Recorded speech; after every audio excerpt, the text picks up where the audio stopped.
to game 3, match 1. You can see here, got quite a good start in hand. Probably one of the most notable things between drafting and standard, really. In standard, you want a 1 drop, you probably want a 2 drop. You want to know your early plays are sorted. Whereas in draft, you know your opponent's going to be pretty much the same position as you.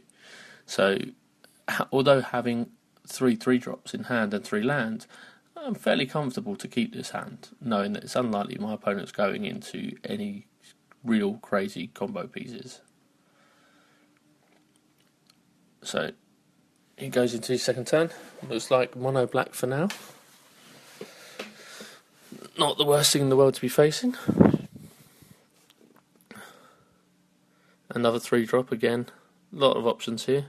But let's go for the Hardened Berserker, because he's going to speed up anything I do get later. If he can attack, of course. At the very least, I'll get 1 chance, or 1 go.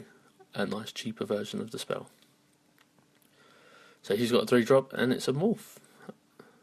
I'd possibly be willing to consider trading that out. To get, if it's the right creature, of course, cheaper. Colligan Forerunners drops in. Now, do I dash in the Forerunners? Nah. I thought about it for a while. Decide not. I want that extra trigger, the cheaper casting.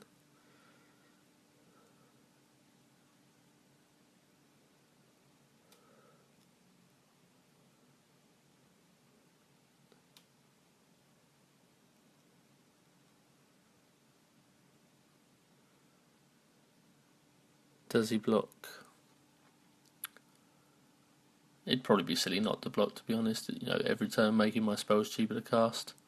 And I'm quite happy to remove that and throw in the Battlefront Crew Shock a turn early.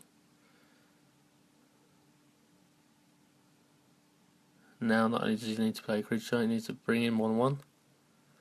And the obviously Survivalist had no valid target to flip on, which is quite nice. Bit of a bummer here, Circle of Elders. Not going to get through that with my Crew Shock. You're going to grind against that for a while. But I have got that Crater Elemental sitting in hand. If I really want to remove it, I can. Or Favoured Dragonfire. Let's keep the pressure on. Try and keep that Crew Shock on. Because it can only be blocked by the 1 creature. All the time I can make sure he's only got 1. And 1 that's not capable of killing it. I'm doing alright. Let's get first blood to me. We've both been pretty good. I don't think either of us have missed a land drop. And he brings out a 4/4 for 5. Now, do I go the Glade Watcher? Yeah. The only way the Crate Elemental would have been handy is in order to sacrifice it straight away. So I'll go for a bit of board presence here. The Glade Watcher is there. The Crater Elemental can always remove that Sandstep Scavenger if I want to trade him out.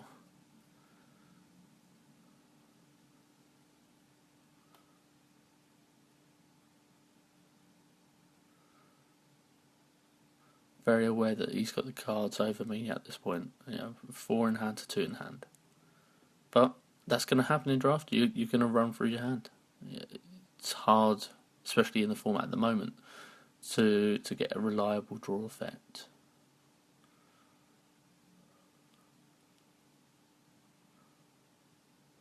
Now he's baiting me for that Crater Elemental, I think.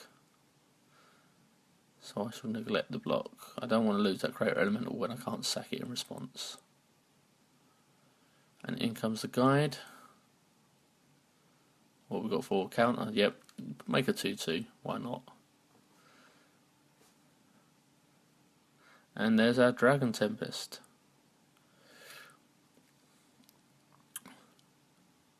So I can cast the Forerunners.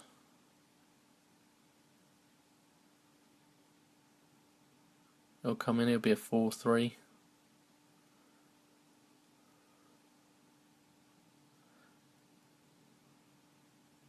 Should he have been dashed? Would have put a lot more pressure on if it had been dashed, wouldn't it?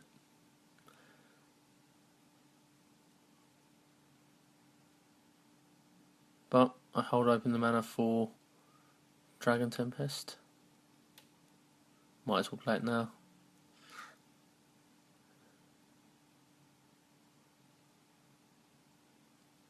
Actually thinking about it, obviously all the time there's mana untapped, people are going to think you've got combat tricks. Might make him not swing, block, cast something. He doesn't want to take another punch for 3, so just sacrifice the guide. If I was thinking of sacrificing the guide, I probably would have gone and got the land. He flattens.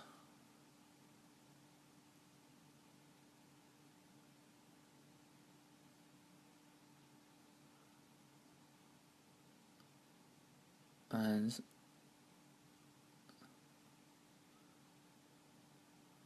for a moment I have a moment of madness and think about sacking the Crater Elemental. That's a pure spite move, which are bad ideas, always bad ideas. If you go down the route of thinking, I've lost one so I'm going to make him lose one, you're not thinking. You need to be acting, not reacting.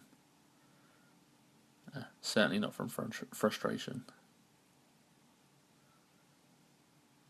So we've still got the card advantage, but we can't seem to get that formidable trigger on the Crater Elemental. And he's such a big beastie when he does. He's trying to bait us again. You've got to be aware that there's coating venom in this set. So it's not always necessarily about getting pumped to remove it. It's just giving a creature death touch. And he's in colour for it. It doesn't happen though. A risky manoeuvre, but be prepared to lose it at this point. And we see Stampeding Elkherd. He has, however, now hit his formidable, which is a pain. We drop another land and can't hit our trigger, but we're never going to get there if we don't put the formidable down.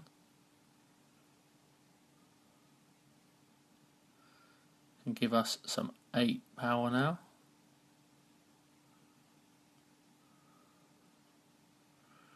I don't know many players that are willing to let a 8 power creature swing in unopposed.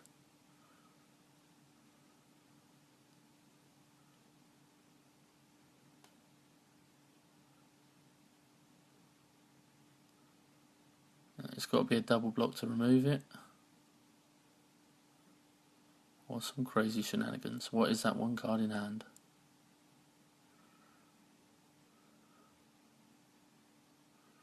So in comes the Scavenger. It does go for the double block. Let's get that formidable trigger out of the way. If he's got any kind of crazy shenanigans, that's the one I want gone. The 4/4 is something we know and we can deal with. But formidable is going to make an impact.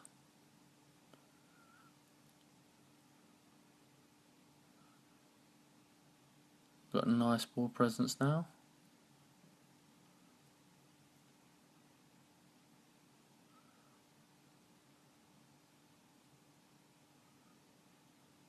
And we see an epic confrontation fight. Unfortunately, nothing I can do here. He's going to get his. But he's taken some damage prior combat.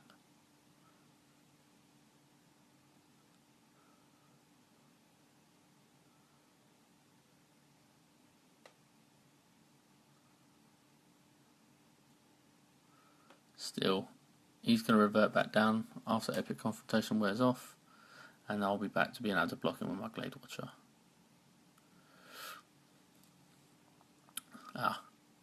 Oh dear.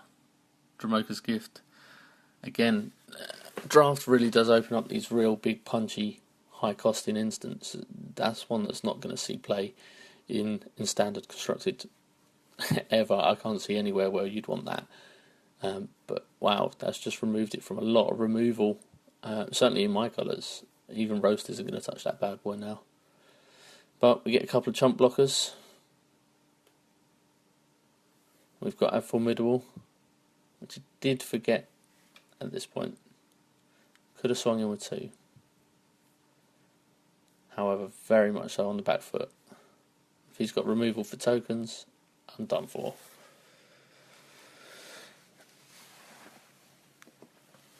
In comes with both. sacrifice some goblins and pray for that last card to be something that's not useful. So, bang go the goblins, they buy me a turn. Is it going to be enough? Guardian Shield Bearer. It's going to get me a token, a 1/1 counter, sorry. But is it going to be enough?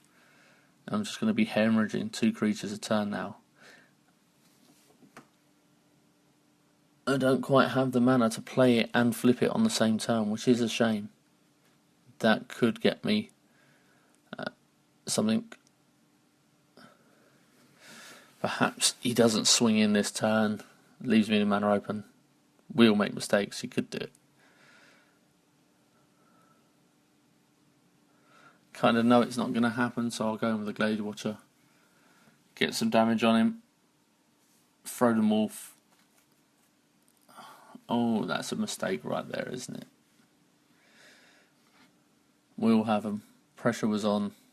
Yeah, I know I'm about to go. And it's this point that sinks in. You've not left open another blocker.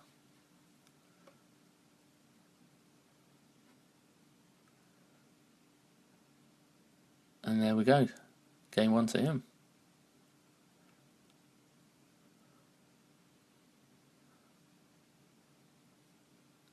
And he taps down for a Death Wind as well. Personally, something I wouldn't do. Showed my hand.